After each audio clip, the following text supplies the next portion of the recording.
Lee Hanbit turned 39. He woke up in his vast, quiet bedroom and realized he was completely alone. He had no wife or children. He couldn't even remember the last time he'd simply dined with a woman to chat about something other than business. He's the boss. He's respected, obeyed, feared. But none of that matters when you come home to an empty house. His job is dangerous and secretive. What normal woman would want to get involved with him? Who would agree to bear his children? The thought of being alone forever became the most terrifying thing he could imagine. He realized he had to act now before it was too late. But a problem arose. His assistants, Min-seok, Jae-hyun, and Tae-woo, are always nearby. They see everything, and he wants to be unsupervised in a matter like this. He had to figure out a way to distract them. Hanbit called them into his office. His face was serious. "I'm not happy with our work lately," he said coldly. "You've all become complacent. I have new tasks for you." He handed each of them the most difficult assignments: a complete audit of all accounts, resolving a conflict with competitors in another city, a full audit of warehouses. The volume of work was colossal. "I expect detailed reports in 3 days. This is now your top priority," he concluded. The assistants left silently, astonished. Now they simply wouldn't have time to keep track of anything but their new responsibilities. The plan had worked. As soon as the door closed, Lee Hanbit allowed himself to smile. Now he was free. The time had come for his personal mission. He sat down at his computer and began researching where people meet. Bars and clubs were too noisy and suspicious. Dating sites would leave a digital footprint. Ultimately, he chose the easiest place, a large central park. People stroll there, and everything can look natural. But he couldn't look like a mafia boss for the park. He needed to change. He went to the barber and asked for a casual modern haircut, not his usual austere style. Then he went to the store and bought simple but nice clothes: dark jeans, a soft gray sweater, a light jacket. At home, he took a long shower, shaved carefully, and chose a perfume. He looked in the mirror and saw not the head of a clan, but simply a well-dressed man, a little nervous. That evening, his black car stopped a few blocks from the park. Hanbit got out and walked, blending into the crowd. His heart was beating faster than it had during the dangerous negotiations. The hunter had taken to the trail, and he had no intention of returning empty-handed. He's been walking through the park for 20 minutes now. The evening air is crisp, the paths are crowded, but not a single woman catches his eye for long. They're all rushing somewhere, talking on the phone, looking down. Their faces are tired, focused. Hanbit is looking for something else: a smile, a lightness, that inner light that can't be faked. He needs more than just a beautiful companion. He needs someone who will inspire him. A muse. And muses, as it turns out, aren't all that common in a city park on a Wednesday evening. He almost decides this whole thing is hopeless. Maybe he should try somewhere else tomorrow. And then he sees her. She comes around the bend in the alley, and it seems as if a little more light comes with her. She holds a paper cup, and she takes her time. She looks at the trees, at the sky, and a calm, barely noticeable smile plays on her face. It's Kiana. She's dressed simply: jeans, a light jacket, a silk scarf around her neck, fluttering in the wind. But it's not the clothes. It's the way she moves, smoothly, confidently, as if she's at home here, and this evening belongs to her. She exudes such calm feminine strength that for a second, Hanbit simply stares, forgetting her purpose. Here it is, that very energy. The thought flashed through his head: "I'm not here just to watch." He was used to taking action. If you see a goal, go for it. Straight ahead. He takes a few determined steps and is next to her.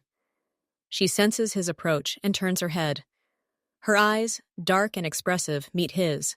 There is no fear in them, only quiet curiosity. "Hello?" he says, and his voice sounds a little strange, without the usual commanding firmness. "Hello," she replies. Her voice is low and melodic. "I'll be blunt. I was incredibly attracted to you from the first moment I saw you," Hanbit says. He doesn't play games. He says what he thinks. "If you're not busy, I'd like to invite you to get to know each other better." He's prepared for anything: for rejection, for ridicule, for security to be called, but he's not prepared for what's happening. Kiana doesn't look away. She looks at him carefully, searchingly, and then a smile appears on her lips. Not polite, not a forced one. A real, living one, with warmth in the corners of her eyes.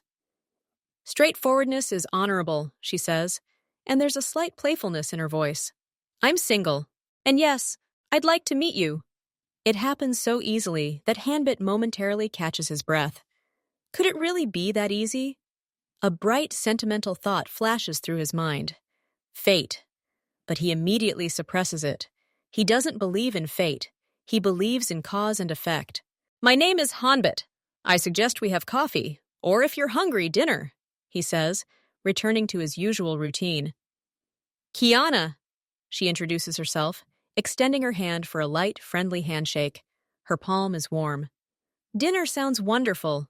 I was just wondering where to stop. He takes her to a restaurant he'd chosen in advance. It's not the fanciest in town, but it's good, with a quiet atmosphere and cozy, dimly lit corners.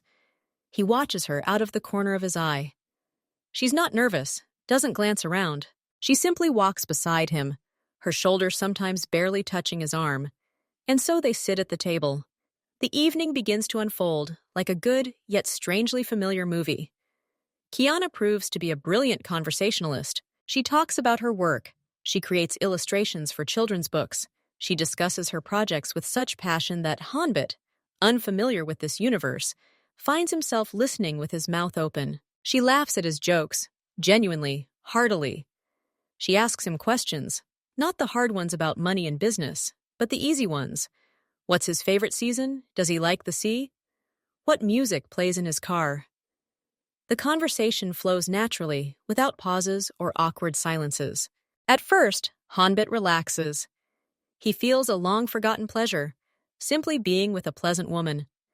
He laughs, jokes, tells funny stories from his travels, heavily edited, of course. He looks at her smile, at the way her eyes sparkle in the candlelight, and thinks, maybe I really am lucky.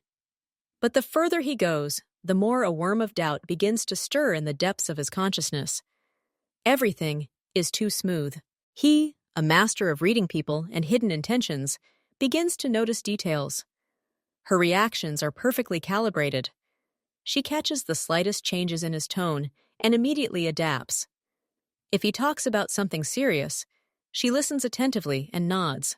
If he switches to lighter topics, she immediately responds with a joke. She catches every glance he gives her and returns them with an encouraging smile. She doesn't argue. About anything, she doesn't have a single irritating quality, a single strange habit, a single awkward moment. She, like a chameleon, perfectly matches his mood. And it's unnatural. No living person is so flawless on their first meeting. He catches himself thinking, she doesn't act like someone getting to know someone. She acts like someone who's trying to please. Purposefully, professionally. Her every word, gesture, glance seems part of some invisible plan. When the waiter brings the bill, he, of course, takes it.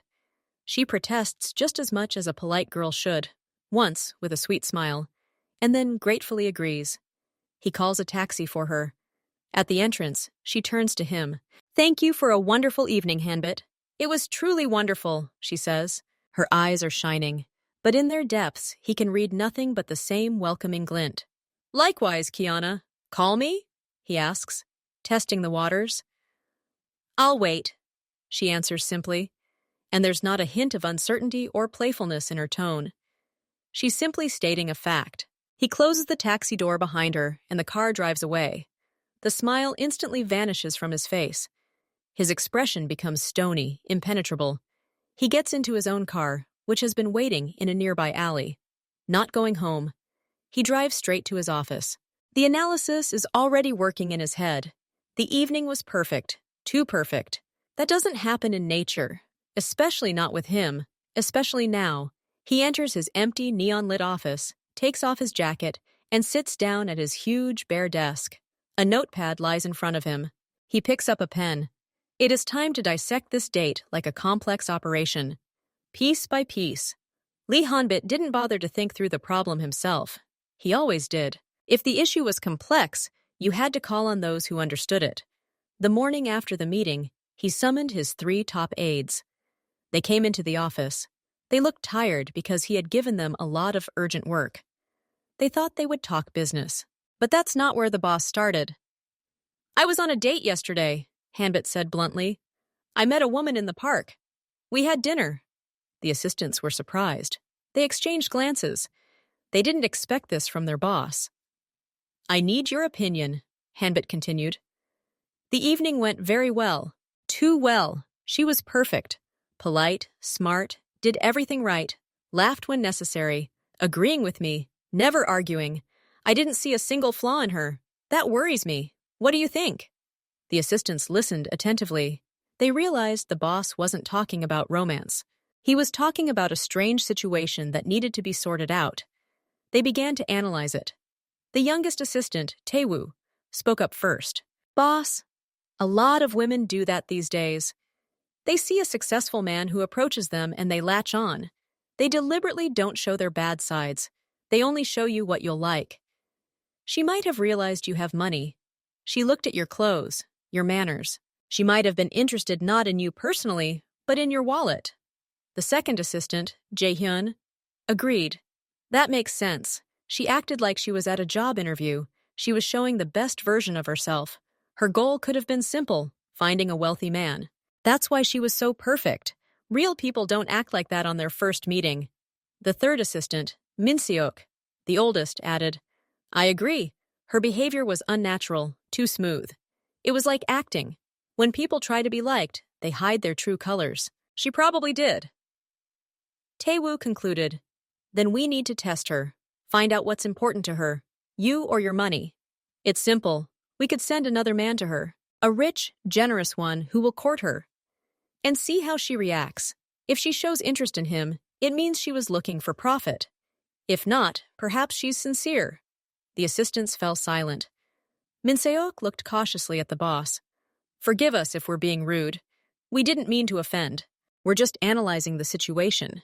Lee Hanbit listened to them in silence. His face was calm. He wasn't offended.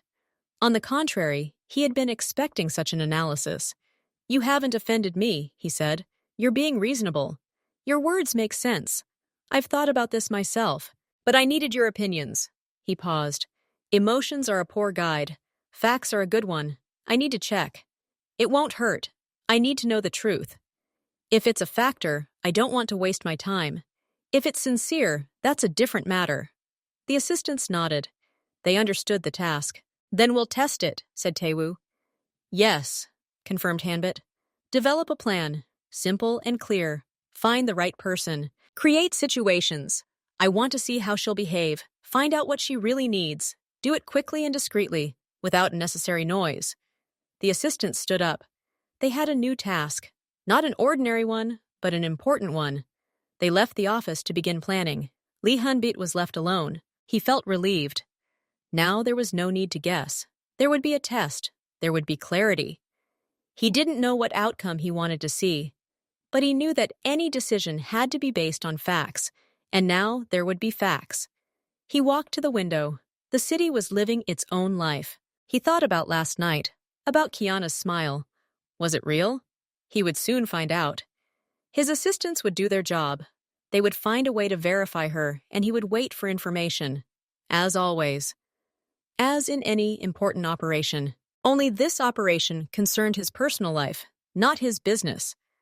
But the approach remained the same. Hanbit's aides didn't waste time. They left his office and went straight to the adjoining room, where they usually held briefings. They understood that their boss expected a quick and clear plan. There was no time to waste. "Okay, so," Min-seok began, as the eldest, "we need 3 situations, 3 different approaches. Everyone needs to show her money and status even more clearly than the boss did." Taewoo, who always acted directly, immediately offered options. "First, we meet on the street. A guy in a fancy car pretends to be lost, asks for directions to the most expensive restaurant in town, and immediately offers to take her to dinner. We test whether she'll get into a stranger's car if the car is expensive. Second, in the store, have another actor accidentally pay for her purchase, give her an expensive compliment, and ask her out on a date. The third is in a restaurant. The third actor, like the owner of the establishment or a very important guest, showers her with attention, treats her to the best they have, and invites her to his place. Jae-hyun, who thinks structurally, added, "We need 3 different actors, outsiders, not our people. They just have to play the part. We'll dress them accordingly and give them cars. Their job is to interest her and make a clear offer. If she bites at least one, it's all clear. We'll conduct checks on her regular days, according to her schedule. We already know where she hangs out." They discussed everything for another 10 minutes. There were no long arguments, just clarification of details. How to find actors. Taewoo had a friend in the theater industry. Where to get cars and clothes. Jae-hyun knew the right people who would provide everything without asking too many questions. What was the schedule? Min Seok had already looked over Kiana's schedule. The plan came together in literally half an hour. It was simple and cruel, like a trap. "Let's go report," said Taewoo, standing up. "The boss doesn't like to wait." They returned to Hanbit's office. He was sitting in the same chair where they had left him an hour ago, looking out the window. He didn't seem to even move. Hearing them enter, he slowly turned his head towards them, his face blank and expressionless. "All ready?" he asked in one word. "The plan is ready," Min Seok answered. "We can start tomorrow." "Go ahead." Min Seok stepped forward. He spoke clearly, point by point, as he would report on any other operation. "The point of the test is to find out whether she responds to direct and obvious signs of wealth. We'll create 3 situations where different men will demonstrate their status and offer her immediate attention. If she accepts even one offer, that will give us an answer." Taewoo, without waiting for the question, continued, "The first situation is tomorrow afternoon. She's going out for lunch. A man will pull up in a very expensive, conspicuous car.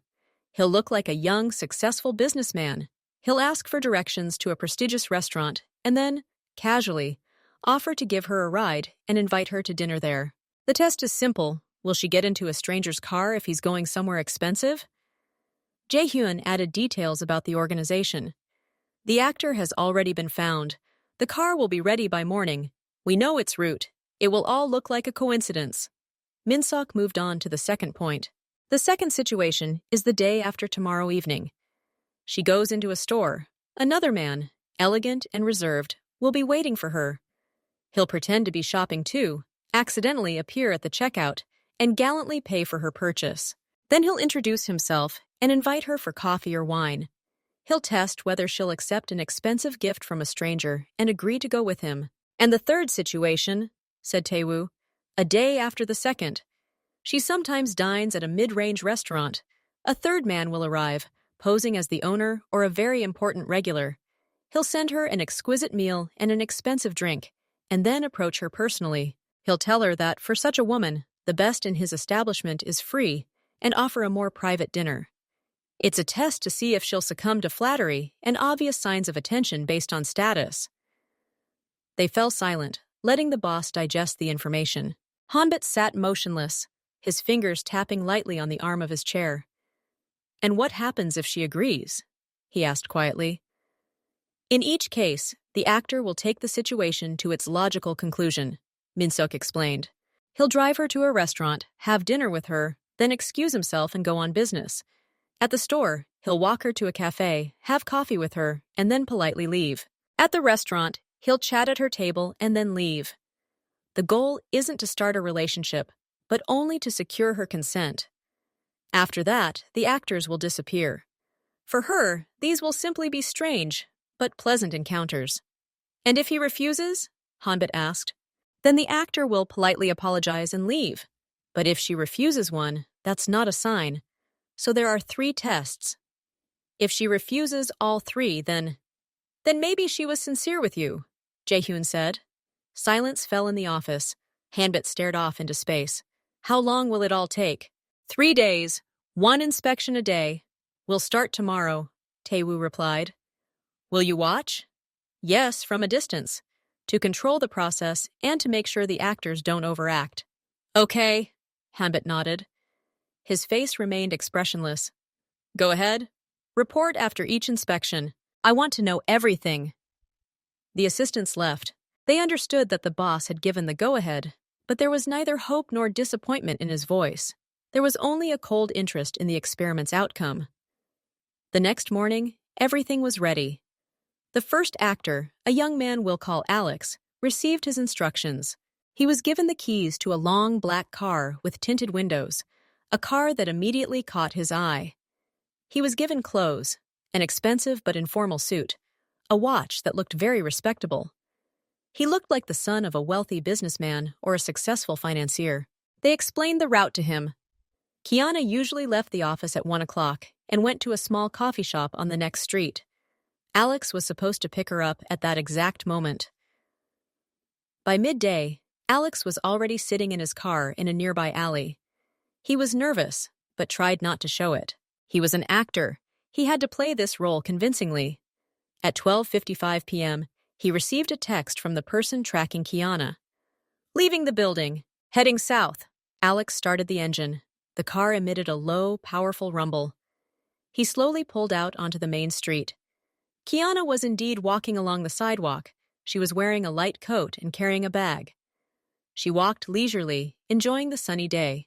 Alex pulled up behind her, then slowly pulled up alongside her and rolled down the passenger window. "Sorry to disturb you," he shouted over the street noise. "Could you tell me how to get to the Gastronome restaurant? I don't know my way around here." He specifically named the restaurant, which was one of the most famous and expensive in the city. Kiana stopped and turned.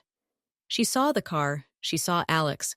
Her face expressed a slight, polite wariness. "The grocery store?" she repeated.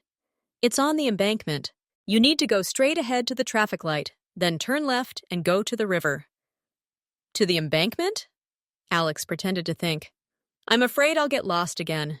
Listen, could you walk me there? I'll give you a ride. It'll only take 5 minutes.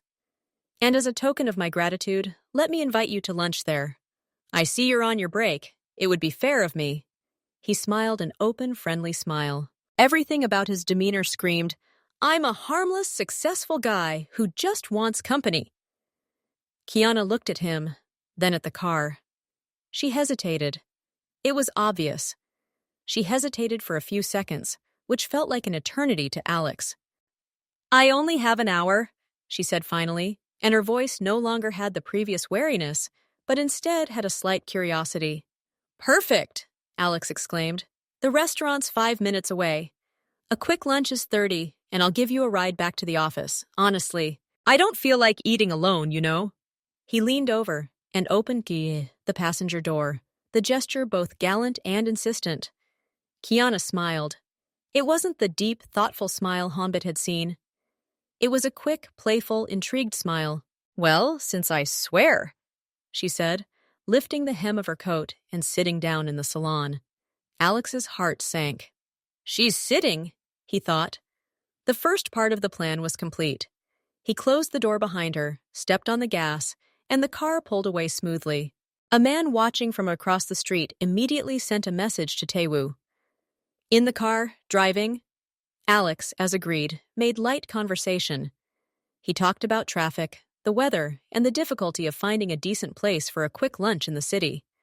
Kiana responded readily, laughing. She seemed relaxed. She didn't ask questions about his job or where he got that car. She simply accepted the situation. They arrived at the restaurant. Alex handed the keys to the valet, and they walked inside.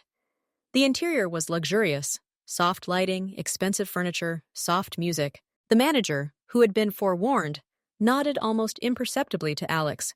"A table for 2, please," Alex said confidently. They were shown to a cozy table by the window overlooking the river. Alex offered Kiana the menu. He continued to play his part, witty, generous, and attentive. He suggested ordering the chef's specials and a bottle of fine wine. Kiana didn't refuse. She studied the menu with interest, asking his opinion. She smiled, her eyes sparkling. She looked as if she was enjoying both the moment and the attention. They spent about 40 minutes at the table. Alex kept an eye on the time. According to the plan, he was supposed to excuse himself soon and leave. "You know, it was really nice of me," he said, taking the last sip of coffee. "But unfortunately, I'm woefully late for an appointment. It completely slipped my mind." It's okay, Kiana answered quickly. I have to go back too. Of course, I'll take you back right away, Alex said. He caught the waiter's eye and made a barely perceptible gesture. The bill had been paid in advance. They stood, and Alex helped Kiana put on her coat. In the car, he switched back to a light tone. He asked her how she liked her lunch and joked. He pulled up right in front of her office. Thanks for the company, Kiana said as she left. This is an unexpectedly pleasant break. Likewise, Alex smiled. It was great. He waited until she disappeared into the building and then drove off. He drove to the empty parking lot he designated, where Taewoo was already waiting for him. Well? Taewoo asked when Alex turned off the engine. Everything went according to plan, Alex reported, getting out of the car. She sat down almost immediately, only took a moment to think. At dinner, she was very sweet, talkative, and clearly flirtatious. No unnecessary questions. She took everything in stride. Taewoo nodded silently, his face stony. He handed Alex an envelope. Your part of the job is done. You can go free. The rest is our problem. Alex took the envelope, nodded, and quickly left. Taewoo got into his car and drove to the office. Min Seok and Jae-hyun were already waiting for him. No one was smiling. They realized the first result was exactly what they had been both dreading and hoping for. Let's go to the boss, Min Seok said. They entered Hanbit's office again. This time he stood with his back to them, looking out the large window. Report? His voice sounded, dull and even. The first test failed, Taewoo said without preamble. She got into a stranger's car, spent the entire lunch with him. He acted interested, and according to the actor's report, he was flirtatious. No sign of caution. Hanbit turned slowly, his eyes dark and empty. More details. From the very beginning. Min Seok took the floor. He told everything as it happened, how the actor arrived, what he said, how she reacted, how she got into the car, how she behaved in the restaurant. She didn't even ask his name until he introduced himself, Jaehyun added. No questions about his job or why he was alone. She simply accepted the invitation. Hanbit listened without moving. When they finished, a heavy silence fell over the office. So she took the first bait, he finally said. His voice was quiet, but there was no surprise or disappointment in it. It was simply a cold statement of fact. Yes, Taewoo confirmed briefly. Hanbit ordered. Tomorrow is the second test. I want to see if the reaction is the same. The assistants left silently. The first day had brought clarity. Now they knew that Kiana. She was willing to accept attention from a stranger if that man looked rich enough and offered generously enough. All that remained was to confirm this pattern 2 more times. But there was no longer any doubt in their hearts. They saw the boss's face change. There was no pain in it, but a final determination to find out the truth. The hunt that had begun in the park had now turned into a cold-blooded operation to gather evidence, and the first piece of evidence had already been obtained. The second day arrived. The morning began with a short meeting in the same office. Min Seok, Jae-hyun, Mox, and Taewoo sat at the table. The atmosphere was businesslike, without unnecessary words. Yesterday's result is clear, Min Seok said. Today is the second inspection. The store. We need a different actor, a different approach. Taewoo nodded. The actor is ready. His name is Jock. He's older, looks respectable, like a business owner or a high-ranking executive. He's wearing an expensive cashmere coat and a scarf, all in subdued tones. The money is on the card. The script? Jae-hyun asked. She needs to go into the store, Taewoo explained. We'll follow her. She'll start buying something. When she's about to pay, Jock will be there. He needs to beat her to it. Quickly tap his card on the terminal. Pay for her purchase without asking. Then say something gallant. Pay her a compliment. And immediately offer to continue the conversation. We'll see if she'll accept such a gift from a stranger and follow him. Min Seok added, the store shouldn't be a grocery store. It should be somewhere where the purchase has value. Clothes, jewelry, something like that. So that her decision carries weight. We're already tracking her movements, Jae-hyun said. We'll know as soon as she leaves the house and where she's going. We'll find a suitable store along her route. They didn't discuss it for long. The plan was simple and clear. Everything depended on where Kiana went. Around 10 in the morning, a message came from the person who was monitoring the area. Kiana left the house. She was alone. She took a bus to the city center where there were many shops. Perfect, said Taewoo. There are several suitable places there. We need to determine exactly where she will go. Jokhok. Oi. The second actor was already ready at this point. He was waiting for the call in his apartment. He had been given simple instructions. Be available and dress appropriately. He was a professional and wasn't nervous. For him, it was simply a well-paid role. Kiana got off the bus in the central square. She stood for a moment, looked around, then resolutely headed toward the shopping arcade. It was a large building with numerous boutiques, some expensive, some not so. The Observer reported, entered the central shopping gallery, first floor. Taewoo, who was coordinating the operation from a nearby car, immediately relayed the command to Jock. The central gallery, first floor. She's already inside. Head out immediately. Dress as agreed. You'll be playing the role of a wealthy man choosing a gift. Contact me when you're there. Jock replied briefly.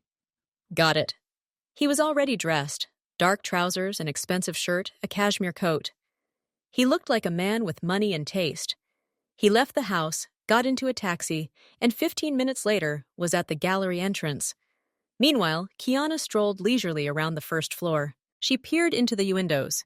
It seemed she was searching for something. She passed a clothing boutique, a cosmetics store, and finally stopped in front of a small but very elegant jewelry store. The display case was tastefully decorated, and soft lighting glowed inside. She stood for a few seconds, looking at the decorations, then decisively pushed the door and went inside. The Observer, who had been following her at a respectful distance, immediately informed Taewoo. I went to the Silverline jewelry store. It's perfect. Taewoo chuckled. A jewelry store. Even better than they'd hoped. Shopping here was automatically valuable. He relayed the exact location to Jock. Jock was already at the gallery. Having received the coordinates, he headed toward the store. He walked leisurely, with the air of a man simply strolling and window shopping. He approached Silverline, but didn't go in right away. He stopped at a nearby display case and pretended to examine the rings and earrings, stealthily observing the goings-on inside. The store was quiet. The salesperson, an elegant, middle-aged woman, had already approached Kiana. They were chatting. Kiana pointed to one of the display cases. The salesperson nodded, opened a glass shelf, and pulled out an elegant jewelry box. Jock watched as Kiana carefully examined something inside the box. They were earrings, small, white gold, with tiny diamonds. They looked elegant and expensive. She smiled and nodded to the salesperson. She picked up the box and carried it to the cash register, which stood against the far wall. Jock realized the moment was approaching. He waited until the salesperson placed the box on the counter and began processing the receipt. Kiana stood nearby, taking her wallet out of her bag. Right now. Jock smoothly pushed the door open and entered the store. The bell above the door rang softly. The saleswoman looked up. Good afternoon, she said politely. Jock nodded at her, but his attention was focused on Kiana. He approached the counter just as the saleswoman handed Kiana the payment terminal. Kiana was about to swipe her card. Jock acted quickly and confidently. He stepped forward, his movements smooth but decisive. He was almost right next to Kiana, politely but firmly extended his hand and swiped his black metal credit card at the terminal before she could. There was a short sound. The payment was completed. Kiana froze. She looked from the terminal to Jock.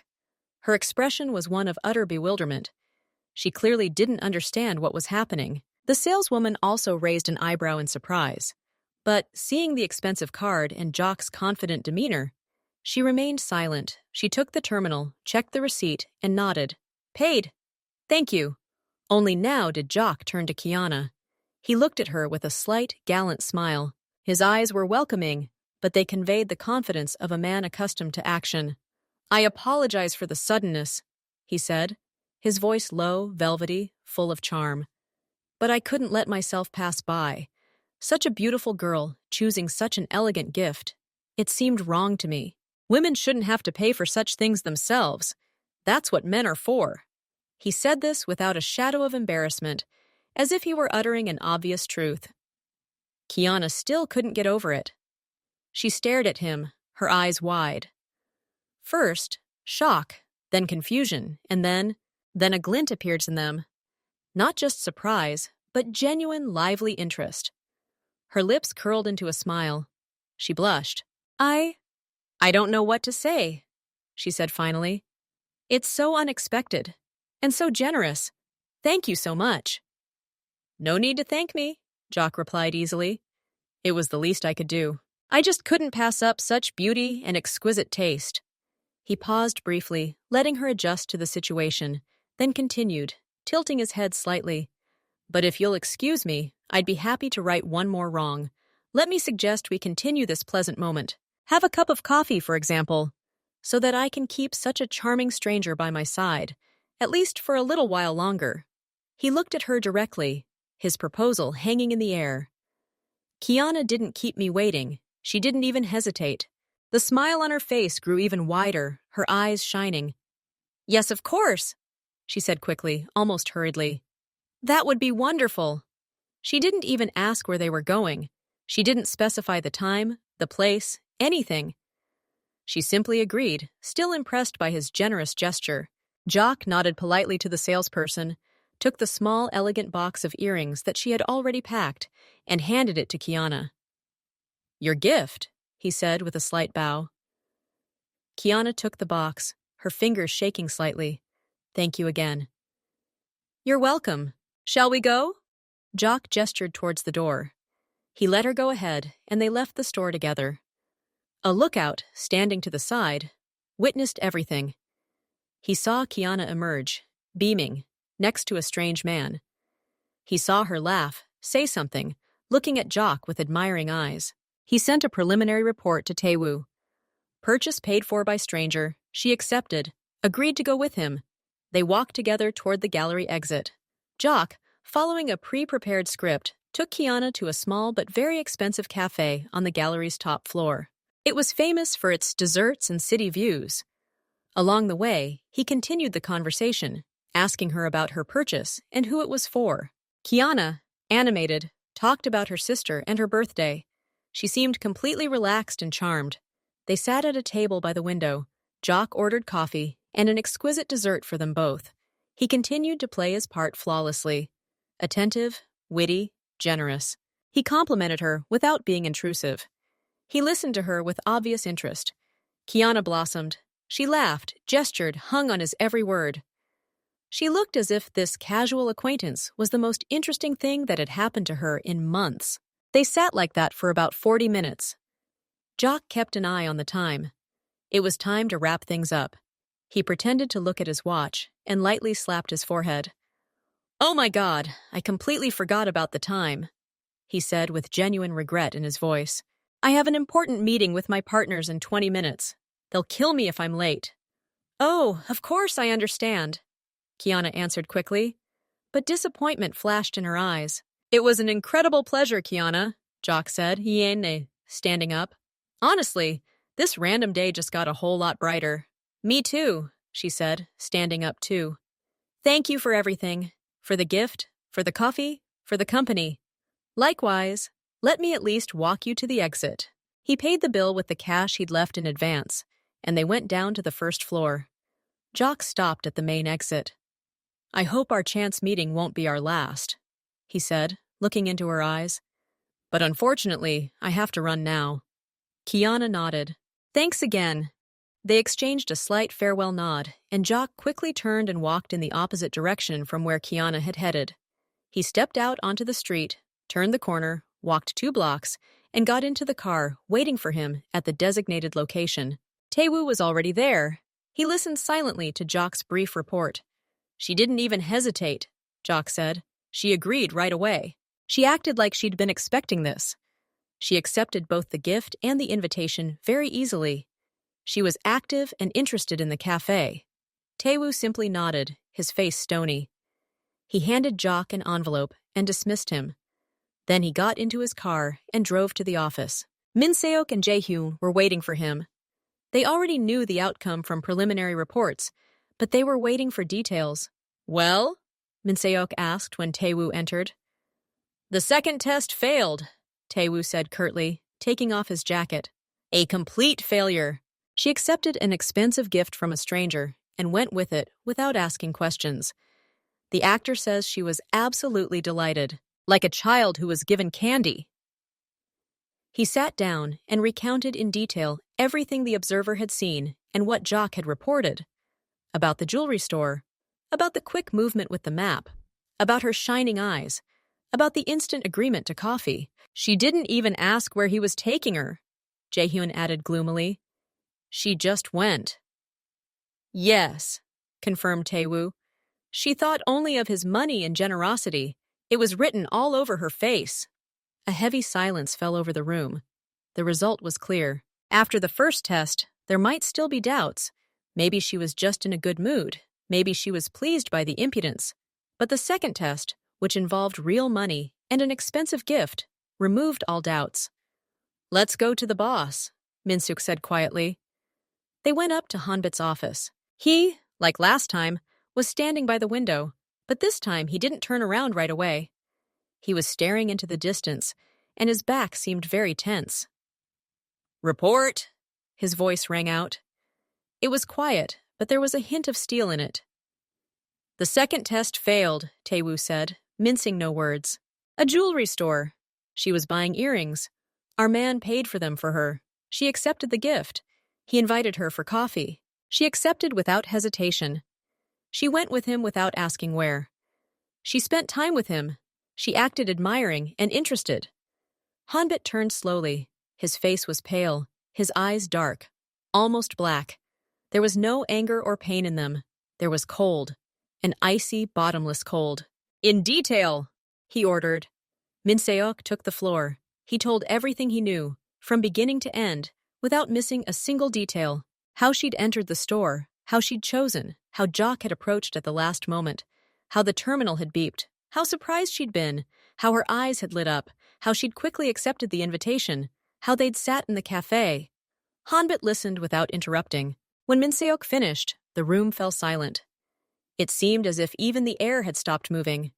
So then, Hanbit finally said. His voice was even, but there was a dangerous weariness in it. She didn't just take the bait. She jumped into the trap with glee, twice in a row. Jae-hyun confirmed. Her reaction was immediate and positive.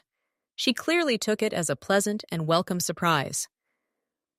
Hanbit walked over to his desk and leaned his hands on it.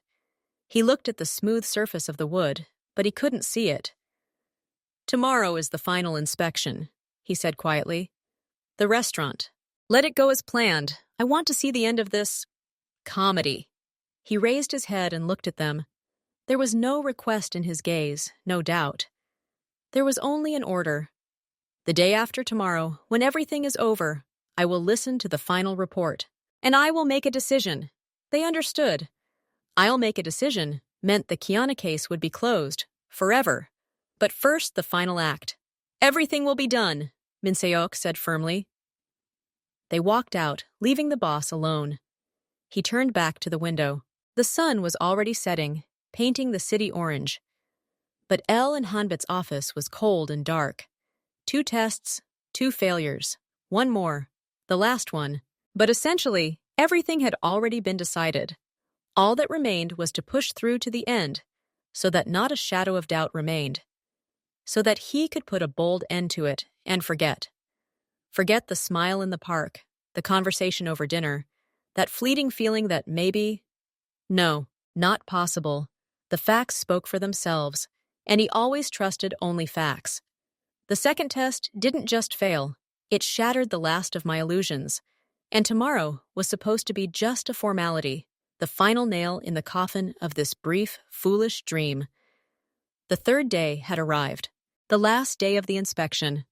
A gloomy mood reigned in the office. Min Se-ok, Jae-hyun, Onik-i, and Tae-woo sat silently. The previous 2 days had left no doubt about the results. Today was a formality, but it had to be observed to the end. The last actor, Tae-woo began without preamble. Alex, the role is the owner of a prestigious restaurant. She sometimes dines at a certain place. We know which one. He'll approach her table, introduce himself as the owner, offer her a meal at his own expense, and then invite her to a private dinner. Everything is as usual. Jaehyun looked through the data. She's made a reservation for one at the Veranda restaurant this evening. It's 8 o'clock. It's her usual spot on Wednesdays. Perfect, Min Se-ok said. Let Alex be there. He should act like a master who's used to the attention and knows his worth. They didn't discuss it for long. Everything was clear. They gave Alex his final instructions and sent him off to get ready. That evening, Kiana arrived at the Veranda restaurant as planned. It was a nice place with a quiet atmosphere and live music. She was dressed elegantly, a little black dress, as if expecting a surprise to come. She was shown to her usual table in the corner, with a good view of the dining room. She ordered dinner and a glass of wine. She sat alone, occasionally glancing toward the entrance, as if expecting someone. Perhaps she was thinking about the man she'd met in the park and waiting for his call. Or perhaps she'd already forgotten about him after 2 exciting encounters with others. About half an hour after her main course arrived, a man approached her table. It was Alex. He was dressed in an impeccable dark blue suit, his expression confident and slightly condescending. He approached with ease, like someone who felt like he owned the place. "Good evening," he said, stopping next to the table. His voice was velvety and pleasant. "Sorry to disturb you. My name is Alex. I'm the owner of this establishment." Kiana looked up from her food and looked at him, a polite, slightly surprised smile appearing on her face. "Hello, everything is fine, thank you." "I'm glad to hear it," Alex nodded. "But I can't allow such a charming guest to dine alone without receiving special attention. It's an honor to see you here. Allow me, as host, to offer you something special from our chef. And, of course, the best wine from our cellar. On me, of course." He made a slight gesture with his hand, and almost immediately, a waiter approached the table. Alex said something quietly to him, and he immediately left. Kiana stared at Alex with wide eyes. That same gleam the observers had seen twice before flashed in them. A gleam of interest, flattery, and calculation. "That's very generous of you. Thank you." "Nonsense," Alex smiled. "Beauty should be rewarded, especially when she's dining so alone. Mind if I join you for a minute?" Without waiting for an answer, he pulled out a chair and sat down opposite her. He didn't ask permission. He acted like a man accustomed to being allowed to do whatever he wanted. Kiana didn't protest. On the contrary, she seemed flattered. She smoothed her hair, her smile growing even brighter. "Of course, please." Soon the waiter brought a gourmet appetizer not on the menu and opened a bottle of expensive red wine. Alex filled the glasses. "To chance encounters that make life more interesting," he said in a toast. "To interesting meetings," Kiana repeated, clinking glasses. They began talking. Alex, as agreed, played the role of the brilliant, slightly cynical master of his craft. He told jokes, talked about travel, and the intricacies of the restaurant business. Kiana listened, nodding fascinatedly. She hung on his every word, laughed at the right moments, and asked lighthearted questions. She didn't ask if he had a family. She didn't ask why the restaurant owner personally approached single women customers. She simply savored the moment, the attention, and the obvious signs of wealth. After about 40 minutes, Alex paused and looked at her appraisingly. "You know, I really hate to interrupt this pleasant conversation," he said, "but it's a bit noisy here in the hall. I have a small private office upstairs. It's quiet, cozy, and offers a wonderful view of the city at night. Would you like to continue the evening there? I can offer you coffee, and perhaps something stronger." He looked at her directly, his eyes filled with hints and confidence. Kiana hesitated for just a second. She glanced at the nearly empty glass of wine, the exquisite glassware, and the confident face of the man across from her, and that moment of hesitation vanished. "That sounds very tempting," she said, a slight playfulness in her voice. "Then let's go." Alex stood up, holding out his hand to her. Kiana took his hand and stood up. She didn't even glance back at her nearly finished dinner. She followed Alex, just as she had followed the 2 previous strangers. They exited the main hall, climbed the narrow stairs to the 2nd floor, and entered a small but luxuriously furnished office with a large picture window. There was a sofa, a coffee table, and a bar. Alex invited her to sit. "Excuse me for a moment," he said. "I need to give a couple of orders. Make yourself comfortable." He walked out, leaving her alone. Kiana walked to the window and looked out at the city lights. A satisfied, almost triumphant smile was on her face.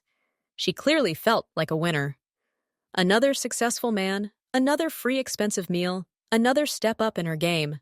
5 minutes later, the door opened. But it wasn't Alex who walked in. It was Taewoo. His face was cold and unfriendly.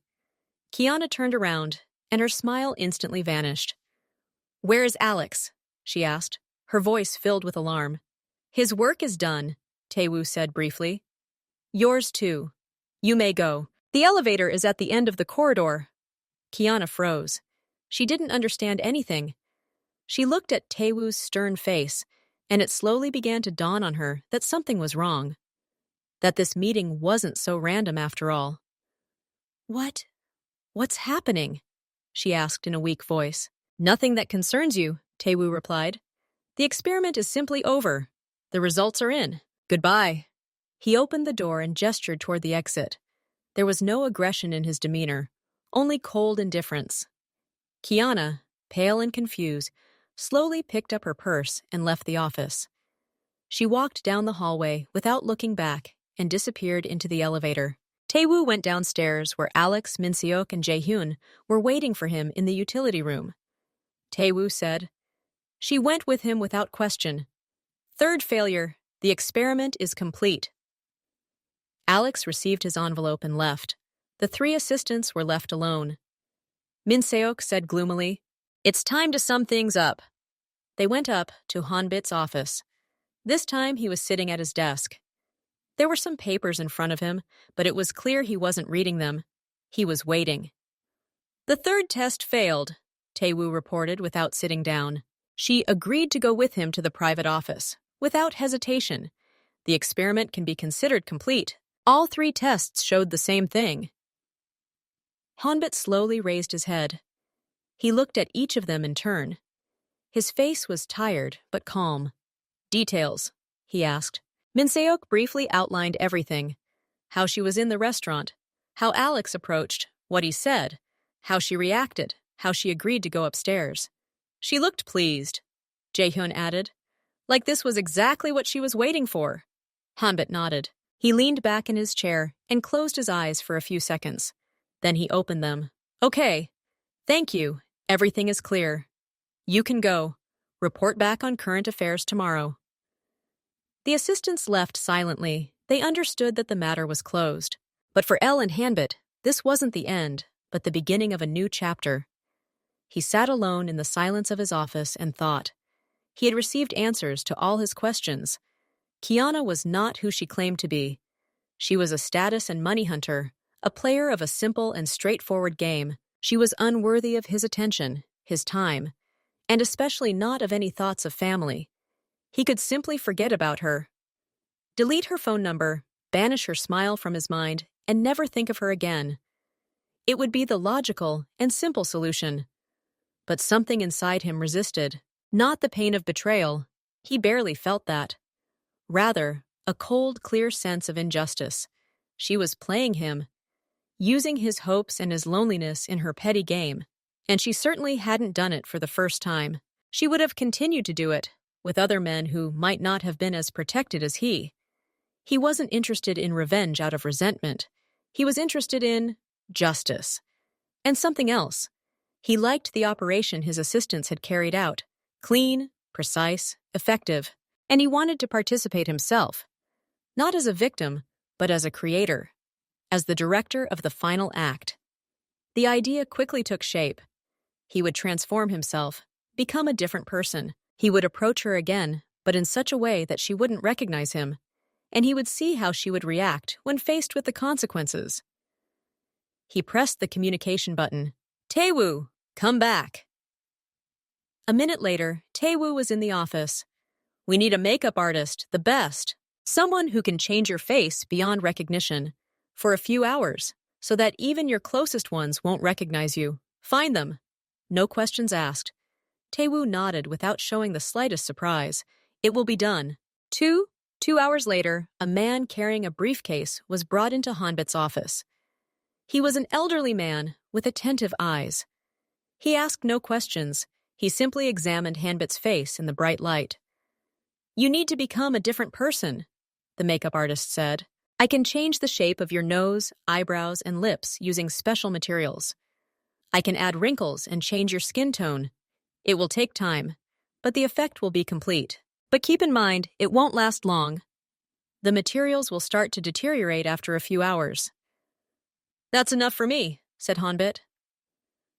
The process took about 3 hours. The makeup artist worked silently, with the concentration of a surgeon. He applied special silicone pads to Hanbit's face to alter his features, drew new lines, and applied makeup. Then he selected a wig with a different texture and color. He added glasses with simple lenses. When everything was finished, Hanbit stood up and walked over to the mirror. He didn't see himself. A man in his 50s stared back at him, unfamiliar. With a larger nose, different eyebrows, and wrinkles around his mouth. Even his expression was different, simpler, less harsh. The clothes he'd prepared in advance, an unfashionable but expensive jacket, a shirt without a tie, completed the image of a successful but not young businessman of the old school. "They won't recognize you," the makeup artist stated. "But don't forget, don't touch your face, and you have about 5 hours." Hanbit nodded. He paid in cash and dismissed the master. Then he called Taewoo. "A car. A simple one, not ours. And an observer. I need to know where she will be this evening." An hour later, he already knew. Kiana, after a strange evening at the restaurant, apparently decided to unwind. She went for a walk, and, as often happened, her route led her to the very park where they met. The irony of the situation was obvious. Hanbit appreciated it. He got behind the wheel of a simple dark gray sedan and drove to the park. His heart beat steadily. There was no excitement, like that first time. There was only a cold focus on the goal. He parked near the entrance and walked down the alley. He walked slowly, his new glasses slipping slightly down his nose. He looked like an ordinary passerby. He saw her. She was sitting on the same bench where they'd talked on the first day. She was looking into the distance, her face thoughtful. Perhaps she was thinking about the 3 strange encounters she'd had in the last few days. Or perhaps she'd already forgotten about them, making plans for new acquaintances. Hanbit approached her, his expression confused and politely apologetic. "Excuse me, could you help me?" he said, changing his voice, making it rougher and more casual. "My phone is dead, and I urgently need to call a friend. He's supposed to meet me here, but I don't see him. Could you let me call from your phone? I'd be very grateful." Kiana jumped in surprise and looked at him. She saw an older but well-dressed man with a helpless expression. Her wariness immediately vanished. That familiar assessment flashed in her eyes. Expensive clothes, good manners, safe. "Yes, of course," she said, taking out her phone. "Here." "Thank you very much," said Hanbit, accepting the phone. He stepped back a couple of steps, ostensibly to avoid disturbing the others, and dialed Taewoo's number. He, forewarned, picked up. "Hello, Petya, it's me. I'm in the park on the central alley. Where are you?" Hanbit said in a simple, matter-of-fact tone. "Ah, are you running late? Okay then, I'll wait." "Yes, everything's fine. We have a deal." He talked about nothing for a minute, then ended the call and returned to Kiana, handing over the phone. "Thank you so much. You've really helped me out." He paused as if considering. "You know, I'd be happy to thank you somehow for your help. Perhaps you could take me to dinner. I know a great place around here, as a token of my gratitude." He looked at her, and in his changed eyes one could read hope and gallantry. Kiana looked at him again. At his expensive, if unfashionable, jacket, at his confident stance. The thought flashed through her mind. Another one, another generous stranger, another free dinner, maybe even more. She smiled, that same easy, accepting smile. "You know, I haven't had dinner yet. That would be very kind of you." "Excellent!" Hanbit exclaimed, pretending to be delighted. "Then shall we go? My car is nearby." He led her to his modest sedan and opened the door for her. She got in without even asking where exactly they were going. She was already relaxed, anticipating another pleasant evening at someone else's expense. He didn't take her to a random place, but to the very same restaurant where they had dined for the first time. The very same one he'd invited her to after the park. The irony was bitter and profound. They entered. The manager, warned in advance, showed no surprise at seeing the boss in makeup. He bowed and led them to the best table, the same one they'd had last time. Kiana sat down, looking around the room with a satisfied expression. She clearly felt like a fish in water. Hanbit sat down opposite her and offered her a menu. Please, choose whatever you like. The best dishes, the best wine. Money doesn't matter. I want to thank you truly. His tone was generous, but there was already a subtle edge of steel in it. Kiana, beaming, ordered the most expensive thing on the menu and a wine that cost someone's monthly salary. She did it easily, habitually. The food and wine arrived quickly. She began eating with gusto, sipping the wine and chatting about trivial matters. She was in her element. And then, when she put down her fork after her first bite, Hanbit placed his utensils on the table. He no longer pretended to be a simple-minded benefactor. His posture changed. He became straighter. Even through the makeup, the expression in his eyes changed. Tell me, Kiana, he began, his voice losing its rustic edge and returning to its usual even, cold depth. Are you free now? Personally, Kiana, glass in hand, smiled. Yes, completely free. Why? I'm just curious, he continued. What about that man you met here, in this park a few days ago? Or the one who rode with you in the fancy car? Or the one who paid for your earrings at the jewelry store? Didn't they have a chance either? The words hung in the air. Kiana froze. The glass in her hand shook, wine splashing onto the tablecloth. Her entire face contorted in shock. She stared at him, confused. Her brain refused to process the information. How could he know this? They'd just met. He was just a stranger, asking for his phone number. She turned pale. Her eyes darted toward the exit. She nearly choked on the piece she'd just swallowed and clutched her chest, coughing. I don't understand what you're talking about, she squeezed out in a hoarse voice. Oh, I think you understand, Hanbit said softly. But there was a deadly danger in that softness. And I think you want to politely excuse yourself now, say you're not feeling well, and go to the ladies' room from where you hope to slip away unnoticed. He guessed her plan from the first word. Kiana froze, her hand, already moving the chair, still. Don't do this, he continued, and now his voice carried not just coldness, but absolute, unmistakable authority. If you leave this table with the intention of running away, I guarantee you'll regret it more than you've ever regretted in your life. Far more than anything you've ever done. So I advise you to listen to what I have to say first, and then think about your own behavior. He spoke quietly, but every word fell like a stone. His altered eyes burned with such an icy light that a cold sweat ran down Kiana's back. She understood. She understood everything. This was no accident. This wasn't just another rich suitor. It's a trap, and she's caught in it, up to her neck. She slowly, as if against her will, sank back into the chair. Her hands trembled. She kept her eyes fixed on him, filled with animal fear and utter incomprehension. Hanbit looked at her, at this beautiful, well-dressed woman, greedy for other people's goods, who just a few days ago had seemed like a ray of light to him. Now he saw the real her, and he was ready to show her her reflection. Hanbit watched as she froze in fear. He saw her fingers tremble as they gripped the edge of the table, her knuckles white.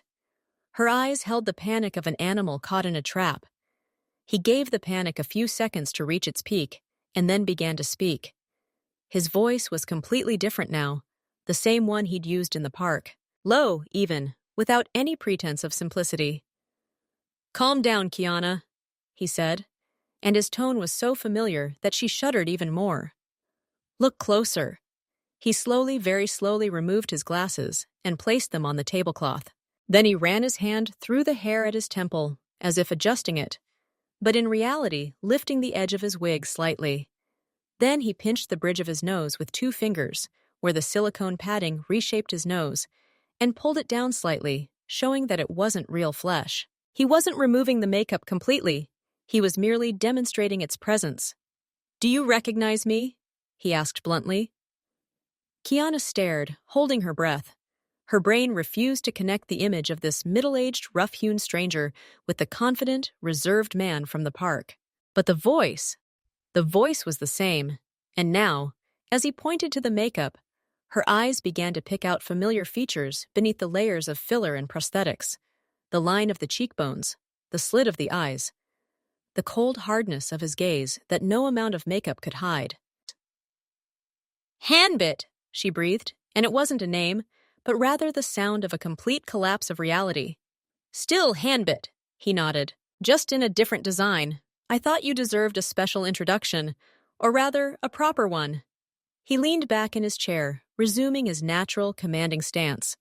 The makeup on his face now looked eerie, a mask concealing an even more complex essence. "Did you think I was just a successful businessman who got lucky?" he began, his words falling steadily and inexorably. "No. My business isn't offices and contracts. My business is power, control, strength. I'm a problem solver, sometimes very harshly, someone people fear. And you, in your quest to catch a rich man, have fallen right into the wolf's jaws." He saw her swallow, her throat tighten. "You seemed suspicious to me already on that first day, in the park. You were too easy, too comfortable. You didn't even ask me my name. You just agreed. You didn't ask what I do. You didn't ask if I was single. You were just seizing the moment. And it was unnatural. I know when a person is hiding something, or when they're playing a role." He paused, letting her realize that her performance had been noticed from the very first minutes. "I told my people about it, my advisors. They're experts at reading people, at assessing risks. I asked their opinion, and they said what I was thinking too, that you might not be after me, but what I have. Status, money, and they suggested a simple way to test it, a real experiment." Kiana sat motionless, listening to him as if he were delivering a verdict. Tears, welling up from her coughing, still glistened on her eyelashes. "We hired actors," Hambit continued mercilessly. "3. One was given an expensive car, and he accidentally drove up to you on the street and invited you to a restaurant. You got in and drove off. The second was cast as a generous stranger in a store. He paid for your earrings, and you, beaming, went for coffee with him. The third was made the owner of the restaurant, and you, without hesitation, agreed to go with him to a private room. He listed it as a report, without emotion, but every word hit her like a whip. We've been watching you all this time. We've seen your every smile, heard your every laugh. We've seen how easily and naturally you accept gifts and invitations from strangers, if they look rich enough. You didn't try to get to know them. You weren't careful. You just took what was offered, as if it were your right. Now his voice took on a light but poisonous tone. And you know what's funniest? Even now, when I, under a mask, approached you and offered dinner, you agreed. Without asking my name, without asking anything. Because I was well-dressed. Because I suggested an expensive restaurant. Your program worked without a hitch. He fell silent, letting the full horror of the situation sink in. Her entire small, greedy universe had collapsed. She wasn't a clever hunter. She was a lab mouse, watched through a glass case, and all her successes had been staged. At first, there was only horror and shock on her face. Then, slowly, like water seeping through cracks, another feeling emerged. Shame. Deep, all-consuming, searing shame. It colored her cheeks crimson, forcing her eyes down. She looked at her hands, at the tablecloth, anywhere but at him. Her lips trembled. She imagined it. She imagined him, the very man who had perhaps shown genuine interest in her in the park, sitting and listening to reports of her flirting with one stranger after another, joyfully accepting expensive gifts. He, cold-faced, watching her greed and frivolity. She felt physically sick at the thought, at the realization of how she must appear in his eyes. Cheap, corrupt, empty. The first tear rolled down her cheek, leaving a clear mark on her foundation. Then the second. She didn't sob. The tears simply flowed quietly and abundantly, like from a broken faucet. She didn't even try to brush them away. She sat hunched over, crushed by the weight of the truth and her own humiliation. Hanbit watched this. He expected tears of resentment, hysteria, justifications, but this quiet, helpless shame, it was unexpected. In her tear-filled eyes, something suddenly appeared sincere. Something real, that very vulnerability he hadn't seen in all 3 of his tests. And it surprised him. It hurt. "It's amazing," he said quietly, almost to himself. "I thought you were all just acting, but it turns out, somewhere deep inside, you're actually capable of genuine feelings, at least shame." His words, spoken without malice, rather with cold surprise, "Lonnie," were the last straw. It was as if a dam had burst. Kiana covered her face with her hands, and her shoulders shook. Her quiet sobs turned into real, deep, heartbreaking sobs. She cried like she hadn't cried in perhaps years. Her entire body shook with these sobs. She tried to wipe away the tears, but there were too many. They flowed through her fingers, dripping onto the expensive tablecloth, onto her dress. She searched for napkins, frantically clutching at the paper napkin holder, dropping it. Her movements were helpless, childish. Hanbit watched silently. He didn't offer help. He didn't offer his handkerchief. He simply waited. Several long minutes passed. The crying gradually subsided, turning into intermittent sobs and gasping sighs. She finally found some tissues and pressed them to her face, breathing through the wet paper. When she finally lowered her hands, her face was puffy, smeared with tears and mascara, utterly miserable. But in her red, puffy eyes, there was no fear or calculation now. There was only fatigue and a kind of desperate determination. She looked at him, straight ahead, through a layer of shame and tears. If you have time to listen to me." Her voice was hoarse, broken, barely audible. "I have something to say. Not to justify myself, just to explain. At least to myself." Hanbit bowed his head slightly. It was a sign of agreement. "Speak!" Kiana took a deep breath, gathering her thoughts and strength. "It all started a long time ago," she began, staring off into space. "A very long time ago. When I was a teenager, I was ugly. Not just cute and plain, but genuinely unattractive. Pimples, awkward figure, bad hair, too big a nose. Kids can be cruel, girls especially. My friends. They laughed at me all the time, right to my face. They said boys would never like me. That if anyone noticed me, it would only be out of pity or because I was smart, but certainly not because of my looks. They repeated it so often that I started to believe it myself." She spoke monotonously, as if she were reading out a long memorized, painful text. "It became my nightmare, my complex. I hated my reflection in the mirror. I felt like an outcast. And then I decided that I would change everything. I declared war on myself, on my appearance." Her voice grew stronger, and notes of that same iron determination appeared in it. "I started learning everything, how to take care of my skin, how to eat right, how to exercise. I saved every penny I had for good cosmetics and visits to the cosmetologist.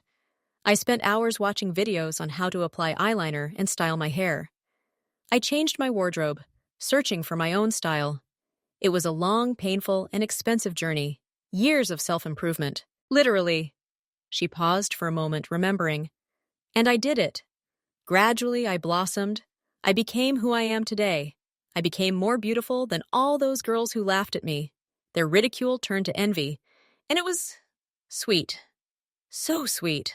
I thought I had won, conquered my insecurities, conquered their anger." But then her voice became empty and tired again. "But I didn't take one thing into account.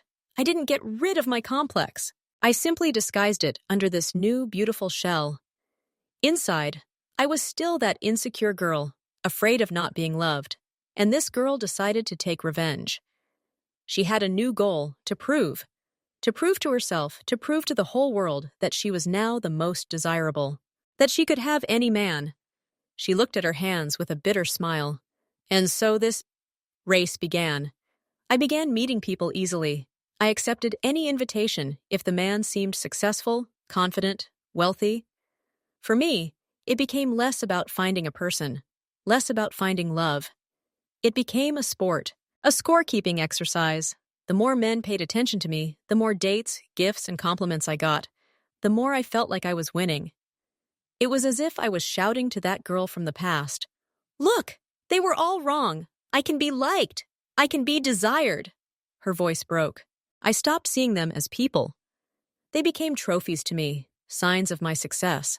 I didn't ask their names. I didn't delve into their lives. I didn't look for anything real. I simply collected evidence of my new, beautiful life, like a collector. And the more I collected, the more empty I felt inside. Because that voice from the past wouldn't stop. It whispered, "They don't love you. They love your mask, your beauty, your image.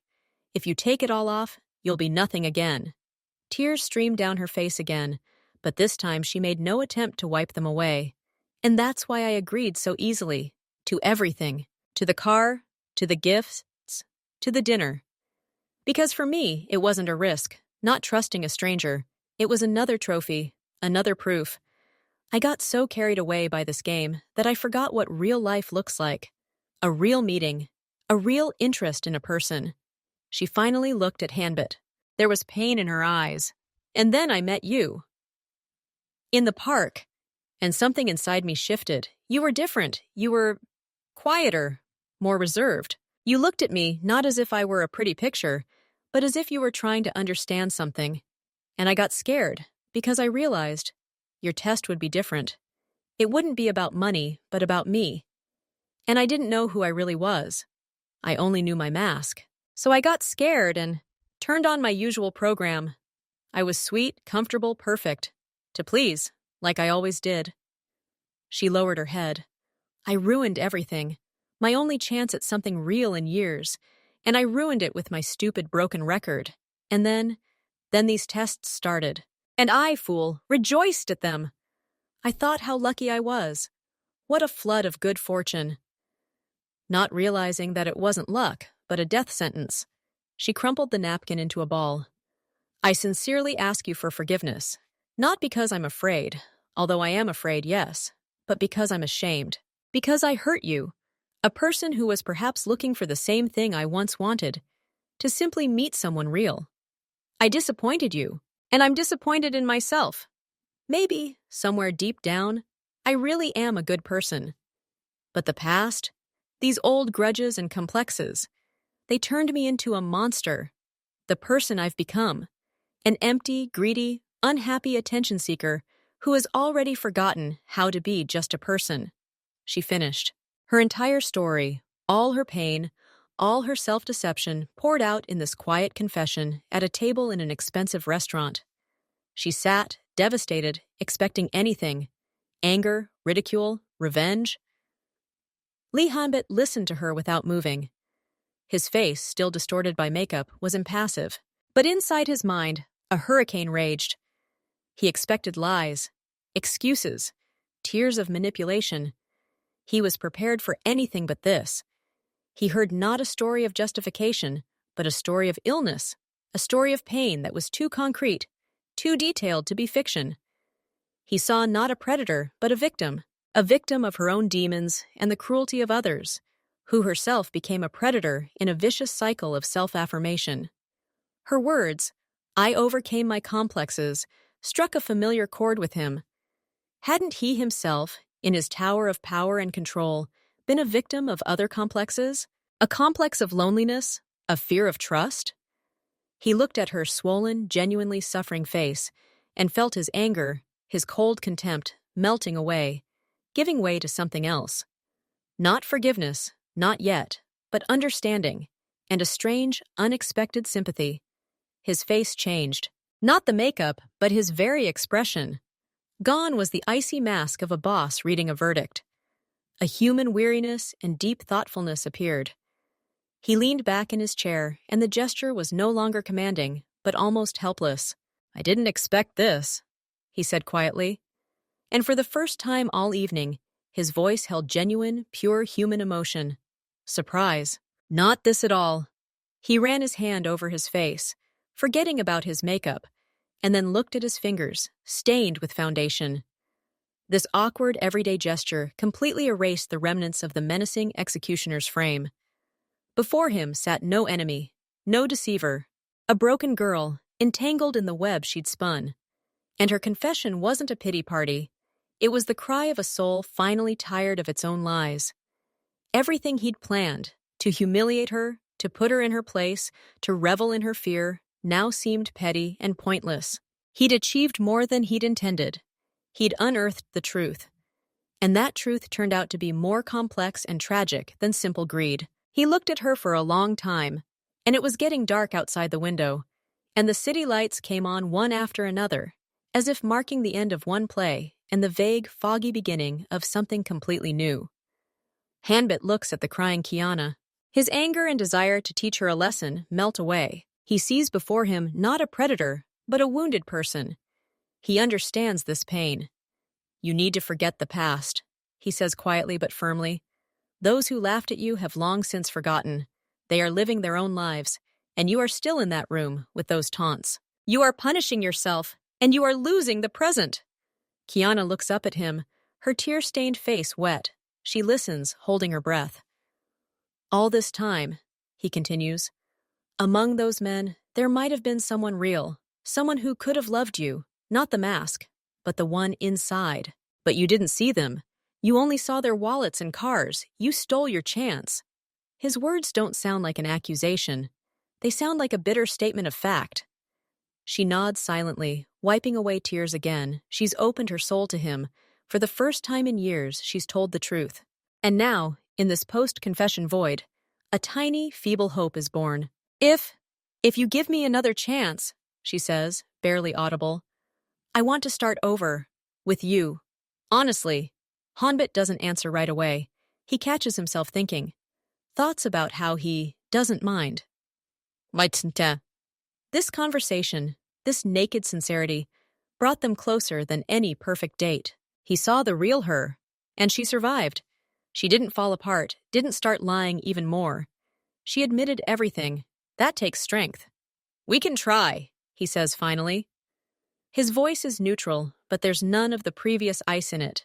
They sit and look at each other in silence. Neither of them could have imagined the evening ending this way. She was thinking of a free dinner. He was planning a brutal revelation and a final break. And what happened was this: a fragile truce, an opportunity. This whole day has been too eventful. I need time to think it all over. "That's enough for today," says Hanbit, signaling the waiter for the bill. "You need to pull yourself together." They leave the restaurant in silence. It's chilly outside. He calls a taxi and opens the door for her. "Will you get there okay?" he asks curtly. She nods. She looks drained but calm. "Yes. And thank you for listening." They exchange phone numbers. Real ones. This time. The car drives away. Hanbit watches it go, then turns and walks to his modest sedan. He drives to his office. His face is impassive beneath the makeup, but his mind is racing. He's already imagining how he'll tell his assistants about this. Their reaction will be priceless. Yeah. Office. Minseok, Jihyun, and Tai Ewu are waiting in the office. They expect a short, clear report. "It's over. She's learned her lesson. I won't see her again." Hanbit enters. His appearance makes them freeze. His makeup is partially smudged. His wig is askew. He looks less like a boss than like a man who's been through a strange and grueling battle. "Well?" Taewoo is the first to break the silence. Hanbit takes off his wig and throws it on the table. He sinks into a chair. "Sit down. It'll be a long time." He begins his story. Not from the end, but from the very beginning of the evening. How he approached her in the park. How she agreed to dinner. How she ordered the most expensive dish. Then he moves on to the moment of revelation. He describes her shock, her fear. And then he talks about her confession. About teenage complexes. About ridicule. About the years-long war with herself. About how victory turned into a new trap. How she chased attention to drown out the voice of that girl from the past. He tells this without embellishment, but also without malice, with a certain detached precision. When he finishes, the office is in complete stupor. The assistants' faces are a picture. They were prepared for one thing. They heard something completely different. So, what next? Jaehyun asks cautiously, pushing up his glasses. We agreed to try to start over, Hanbit says in an even tone. The silence explodes. Boss, are you kidding? Taewoo blurts out. After everything that happened? After 3 tests that she failed miserably? Precisely after that, Hanbit retorts. I didn't see her mask. I saw the reason, and I saw that she had the courage to admit it, when she was in absolute power. Min Seok, the most reasonable one, shakes his head. It's very risky. Her story, it's touching, yes, but it's just a story. We can't verify her childhood. She could have made it all up, like an acting role for a new situation. Now she knows that you won't be taken in by simply playing on greed, so she needs to play on pity, on understanding. It could simply be a more subtle manipulation. I've thought about it, says Hanbit. He doesn't argue. We advise extreme caution, Jaehyun interjects. Don't trust her completely. Keep your distance. Don't dive in head first. And most importantly, don't spoil her. No special gifts, no hints about your true capabilities. Take things slowly. Let her build a relationship with you as a person, not a wallet. If her motives are pure, time will tell. If not, she'll quickly lose interest when she realizes there won't be any easy gain. Their advice is sound. It's the voice of cold calculation. It's exactly the kind of advice he expected from them. Hanbit nods. I heard you. Caution, distance, time. The assistants exchange glances. They see that the boss isn't dismissing their arguments, but they also see something new in his eyes. An unwavering resolve has already been made. He's given his word, to himself and to her. Taewoo says, his voice thick with the readiness to obey any command, even the ones he doesn't like. Just observe for now, Hanbit says. Without active intervention, I need a normal life, for now. He watches them go. They leave, leaving him alone in his office. 48 hours had passed. 48 hours of nonstop work, meetings, decisions, and oversight. Lee Hanbit was completely immersed in his affairs. The world he had built did not tolerate even a day of neglect. All the small and large problems that had arisen during his brief distraction by his personal operation with Kiana demanded immediate and decisive resolution. His assistants reported he made decisions, gave orders. At times he recalled her face, her confession. But these thoughts were brief, like flashes of light in a dark room. He didn't have a single free moment to stop and make a phone call.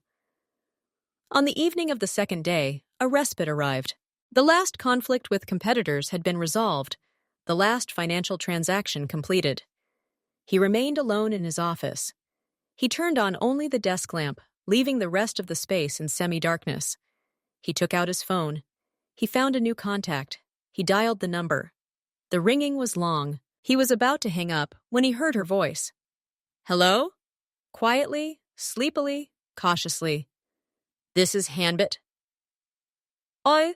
There was silence on the other end of the line, but he heard her breathing change. Hello, she said. There was no joy in her voice, only tired resignation. I thought you weren't going to call, changed your mind. I haven't changed my mind. I was busy. He answered directly, without apologies. When is your day off? We need to meet. She was silent again. Then her voice changed. Anxiety appeared in it, which quickly grew into panic. The day off. The day after tomorrow. But now is not the time for this. I have a problem, a big one. What kind? My old friends, the ones from childhood, the ones I told you about. They found me, all 3 of them. They want to meet, tomorrow evening, the whole company, with their husbands. She spoke quickly, her words stumbling over each other. I understand perfectly why they want this. They want to laugh at me again, to make sure I'm still the loser I was. They'll come in pairs, they'll show me their rings, talk about their husbands, their children, their houses. And I'll sit alone, and they'll look at me, wait for me to start making excuses, to stumble. They want to feel like queens again, to put me in my place. I can't stand this again. Her voice broke into a hoarse whisper. She wasn't crying, but every word was filled with tears and an old, primal fear. Hanbit listened silently. He didn't interrupt. He was analyzing. The situation was simple and clear. A group psychological attack aimed at humiliation. The target was his woman. So, it was his problem. "Where are you now?" he asked when she fell silent. "At home." "Sit and don't move. I'll be there in half an hour. I have an idea." He hung up without waiting for an answer.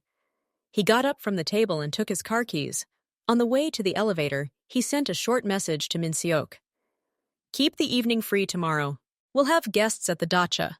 Provide top-notch service, no compromises." He wasn't asking if he could. He was giving orders. Kiana lowered her phone. She sat on the edge of the couch, staring at the dark screen. She couldn't imagine what he could come up with in half an hour, but his voice, calm and confident, had a more sedative effect on her than any sedative. Amid the chaos of fear, a new anchor appeared. He was coming. He'd said, "Sit still." She had to be ready. She jumped up and ran to the bathroom. She needed to freshen up. She turned on the shower, turned the water up very hot. She stepped under the spray and closed her eyes. The hot water burned her skin, but it didn't go away. She stood there, letting the water wash away the trembling, the cold sweat of fear, the feeling of helplessness. Steam filled the room, and her breathing became easier. She stood there for several minutes until her body relaxed. Then she quickly washed her hair, removing the heavy feeling. She dried herself with a large towel. Without thinking about beauty, she dressed in something simple and comfortable. Soft sweatpants, a simple t-shirt. The main thing was to be collected and ready for his arrival. And just as she pulled on her t-shirt, she heard the low, steady rumble of an engine outside, followed by the soft sound of brakes. She ran to the window. The entrance was illuminated by the headlights of a large black car. The same one. She recognized it immediately. She opened the front door and paused on the threshold, watching him emerge from the car. He was wearing a dark suit, no coat, despite the cool evening air. His movements were quick and precise. He closed the door, took in the entrance with a single glance, and headed toward her. As he climbed the stairs, looking straight at her, a strange calm began to spread through her. Fear receded, giving way to anticipation and curiosity. He entered the apartment, nodding for her to close the door. Without sitting down, he glanced around the small living room. His gaze was quick, assessing, but not critical. "Tell me the details," he said. "The exact time, the place, who exactly?" She repeated, "Tomorrow, 7 o'clock in the evening, the Lotus restaurant in the center. 3 couples." She described the girls, their names, what she knew their husbands did. "They won't come for socializing, they'll come for triumph, to put me in my place again," she finished, her voice trembling again. Hanbit nodded. He took out his phone and sent another message. Then he put it away. "You will go to that meeting," he declared, "and you will leave a winner. With a smile on your face. It will not be them who look down on you, but you who look down on them.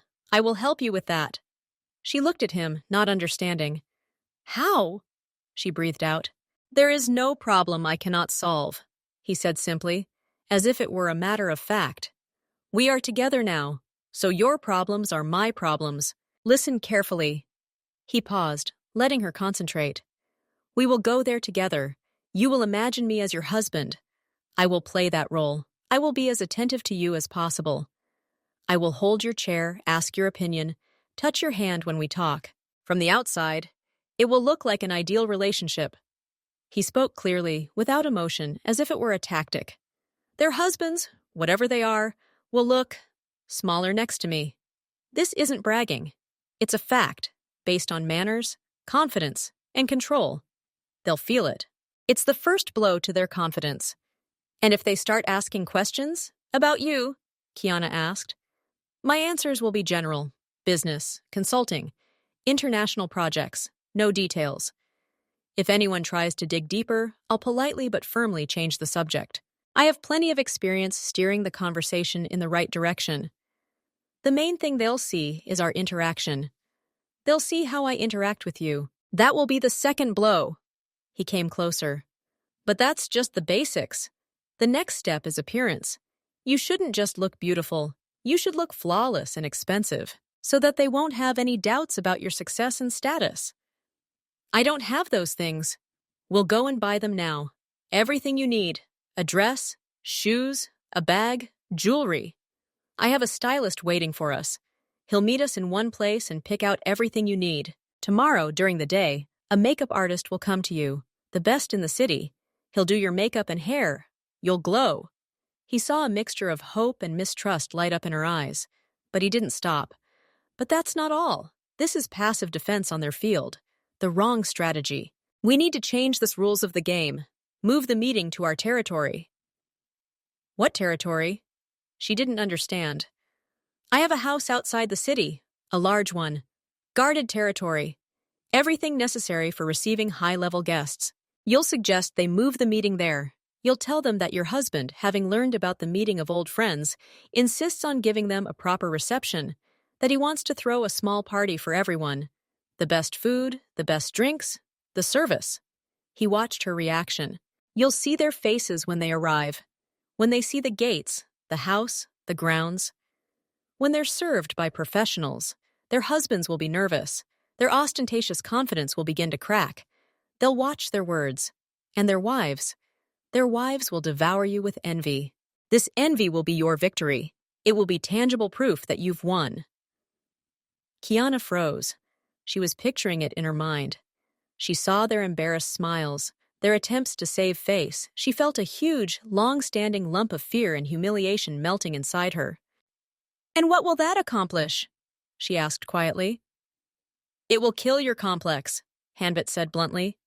You will stop seeing them as monsters. You will see them as simply petty, envious people. Their weapons, ridicule and comparison, will shatter against the reality of your situation. You will stop competing with them, because the competition will be over. You have won. They will see it. You will see it. And this knowledge will stay with you forever. He fell silent. His plan was total. He wasn't just protecting her. He was planning the complete destruction of the source of her years of pain. Kiana looked at him, at his calm, confident face, at the man who, in half an hour, had devised an operation to salvage her self-esteem. No one had ever done that for her. No one had ever invested so much effort, so many resources, into solving her deep personal problem. Not just consoling her, but eradicating it. At that moment, something inside her broke and was rebuilt. Fear gave way to gratitude, mistrust to absolute trust. And then came another stronger feeling. She looked at his determination, his willingness to stand up for her, and realized she was falling in love. Not with his image, not with his status, but with the very essence of this man. His strength, his reliability, his ability to act. How much time do we have? He asked again, bringing her back to reality. We're meeting tomorrow at 7, she replied. Then we act. Step 1. You write to them now. Offer to reschedule the meeting. Phrase it not as a request, but as a kind offer, confidently. She nodded and picked up her phone. Her fingers trembled a little, but she opened the general chat she'd created a long time ago. She wrote a short message. Girls, my husband found out we're dating and insists we host you at our place. He says a restaurant isn't the right format for old friends. If you don't mind, could we move our meeting to our house outside of town? He'll arrange everything, she sent it. The responses came almost instantly, first surprised smileys and exclamations, then a stream of questions. What husband? Are you married? When? Where? Then, through the text, another emotion began to emerge, a burning curiosity and envy. They began asking about the house, the neighborhood. They agreed. To refuse would have been to admit defeat before it even began. They accepted the challenge. Kiana showed the correspondence to Hanbit. He skimmed through it, something like a smile tugging at his lips. Okay, step 2, your appearance. Dress warmly, let's go. She threw on her jacket and grabbed her purse. They went out. The night was cool. She got into his car. The interior was warm and quiet. He started the engine and pulled away. Kiana stared out the window at the flashing lights. Just half an hour ago, she'd been panicking, ready to hide from the world. And now she was riding with him, and her problem was turning into a clear plan of action. She didn't have to beg him, explain, or prove anything. He saw, appreciated, and acted. They arrived in a neighborhood with expensive boutiques. The car stopped outside one, though it was already late outside.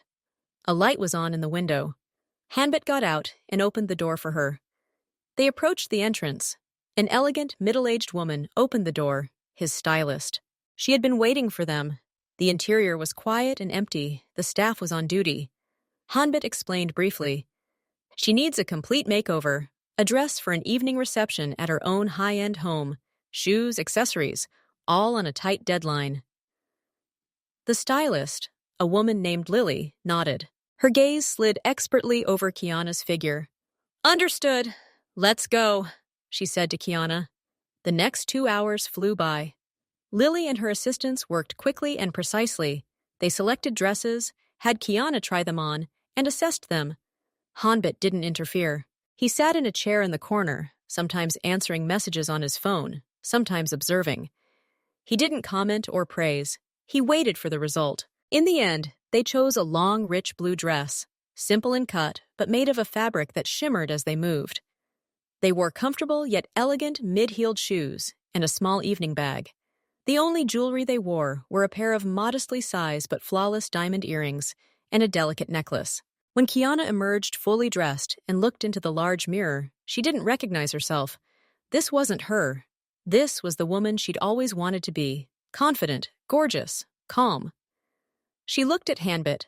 He looked up from his phone and looked her over from head to toe. His gaze was appraising, like a commander inspecting a soldier before a parade. "It's suitable," he said simply. Then he nodded to Irina. "Pack everything up and prepare everything necessary for the makeup artist tomorrow. He'll be at her address at 3 o'clock this afternoon." They left the boutique. Several expensive bags were now in the trunk. Kiana sat in the car, still under the impression of her reflection. "Thank you," she said quietly. "You're welcome. It's a necessary part of the plan," he replied, not taking his eyes off the road. He drove her home. He stopped at her entrance. "The makeup artist will be here tomorrow at 3. I'll pick you up at 5:30. Be ready. Don't worry. Everything is going according to plan." She nodded. "Okay. See you tomorrow." He waited until she entered the building and then left. Kiana went up to her apartment and carried the bags in. She laid them out on her bed and looked at them again. She thought about him, about his quiet strength, about how he had taken control of a situation that had seemed disastrous to her.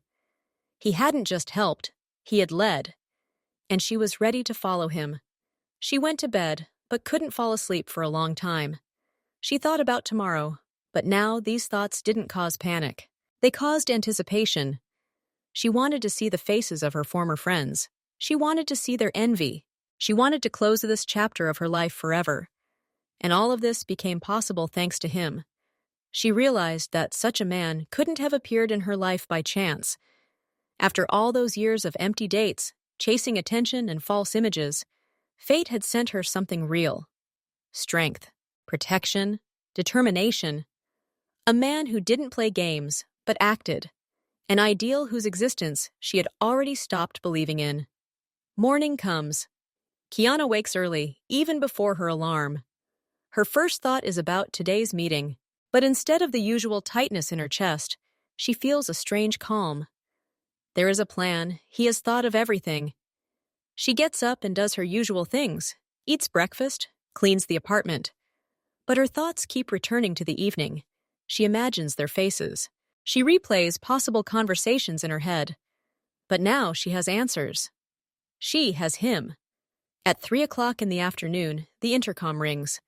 It's the makeup artist and the stylist, 2 professionals with large suitcases. They are polite and focused. They are transforming her apartment into a salon. They work quickly and efficiently. First, a facial, then complex makeup. Natural yet flawless. Hair. Her hair is styled into a simple yet perfect updo. The whole process takes over 2 hours. Kiana sits and lets them work. She looks in the mirror and sees her reflection change. An unfamiliar confidence appears in her eyes. At 5:30, she's completely ready. She's wearing a new dress, shoes, and jewelry. She looks at herself full length and can't believe it. This is her, but in a different reality. a reality where she's a winner. At precisely 5:35, a car pulls up outside. Not a black sedan, but a long, formal limousine. Kiana grabs her small purse, takes a deep breath, and steps out. Hanbit is waiting for her, leaning against the car. He's wearing a perfect dark suit. His gaze glides over her, making a quick assessment. He nods slightly. Perfect. Get in. He opens the door for her. She gets into the spacious interior. He sits down next to her. The car starts moving. Everything is ready, he says, without looking at her. The staff has been warned. They will know you as the hostess. You don't have to do anything. Just chat and smile. I'll be there. She nods, realizing she can't speak. A surge of excitement still wells up, but it's different. Not fear, but the adrenaline of an important event. The car drives out of town. The road widens, surrounded by trees and tall fences. Finally, they turn toward a large wrought iron gate. The gate slowly opens. The car drives down a long, straight driveway and stops in front of a huge modern house. Glowing windows, a perfect lawn, and several outbuildings. Kiana gets out of the car. She looks at the house, and its scale overwhelms her a little. This isn't just a house in the country. It's an estate. Hanbit takes her arm, his touch confident and firm. Come on. They'll be there soon. He leads her inside. The interior is stunning.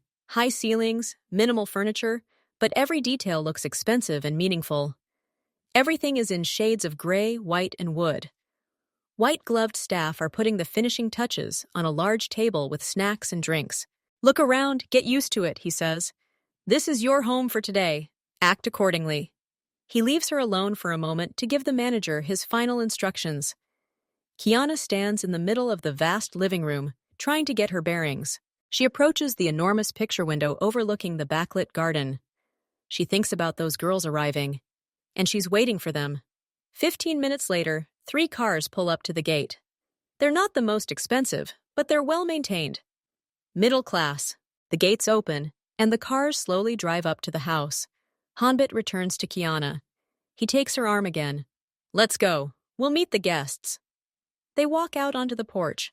3 couples emerge from their cars. The women are the same ones from Kiana's past.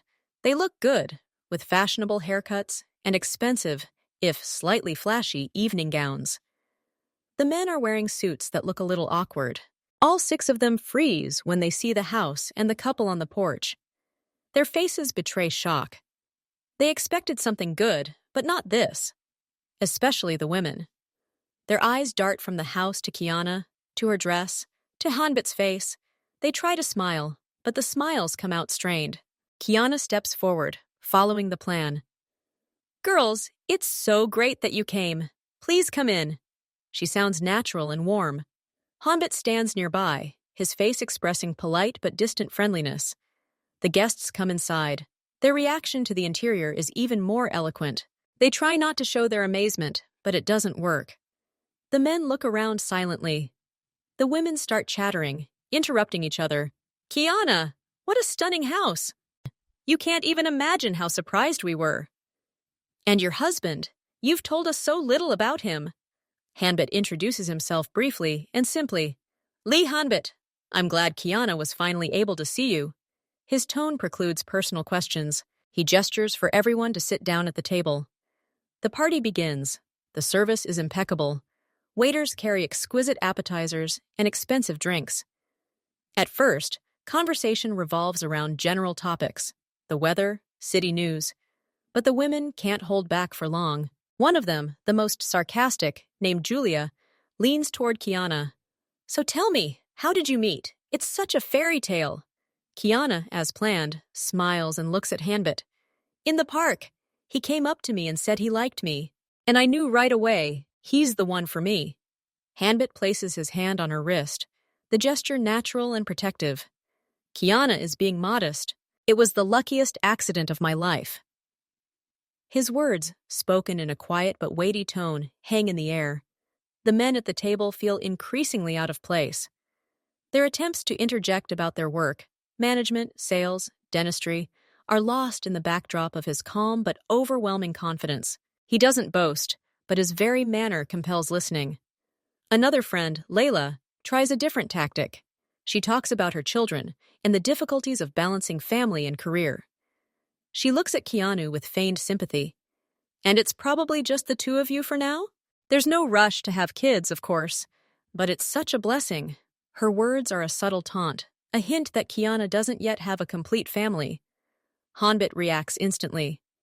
He turns to Olga, his gaze growing slightly colder. We enjoy time together. Children are a responsibility. We approach such decisions thoughtfully. And how wonderful that you already have this experience.